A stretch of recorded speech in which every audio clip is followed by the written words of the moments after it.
இந்த திறன் கைபேசிகள் எப்படி நம்முடைய அமைதியை கெடுக்குதுன்னு நினைக்கிறீங்க? நிறைய கெடுக்குது. அது நம்ம விளக்கம் சொல்லணும் தேவையில்லை. அதை எல்லாரும் சின்னவங்கலேருந்து பெரியவங்க எல்லாருக்குமே தெரியும். இன்றைக்கு அந்த ரீல்ஸ் பார்க்குறது, இந்த மாதிரி விஷயங்கள் பார்த்தீங்கன்னா, நம்மளே பல நேரங்கள் ஏதாச்சும் என்னடா ஒன்றுமே இல்லைன்னு சொல்லும்போது டக்குன்னு கொஞ்சம் நேரம் சரி பார்ப்போமே அப்படி பார்த்தா அங்கிட்டு ஒரு 1/2 மணி நேரம் 1 மணி நேரம் நம்மளே அறியாமலே போயிருக்கும். ஐயோ தப்பு பண்ணிட்டோமே, ஏதாவது வேற பார்த்து ஏன்னா இப்போ அந்த முடிக்கிற நேரத்தில் பார்த்து நம்மளுக்கு ரொம்ப டயர்டாயிடும். சே சார் இது தேவையில்லை. நல்ல விஷயங்கள் வருது, தேவையற்ற விஷயங்கள் வருது. அப்போ தேவையில்லாத விஷயங்கள்லாம் அதிகமாக வருவதையும் நம்ம வந்து எல்லாருக்குமே அது வந்து புரியுது. இது புரியாத விஷயம் ஒன்றும் கிடையாது.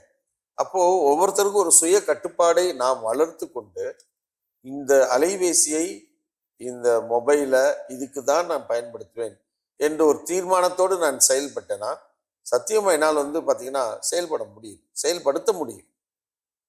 அதனாலே ஒரு சிலர் வந்து இந்த மாதிரி டச் ஸ்கிரீன் இருந்தால் பிரச்சனையான்னு சொல்லிட்டுனா இந்த பட்டன் கீபேட். மொபைல் எனக்கு வந்து தேவை, ஒரு மொபைல் ஒரு மெசேஜ் போடணும், ஒரு ஃபோன் பண்ணணும், அவ்வளோதானே. அப்புறம் எதுக்கு இவ்வளோ இதெல்லாம் எனக்கு தேவையில்லை தீர்மானத்தோடு வந்து செயல்படுறாங்க.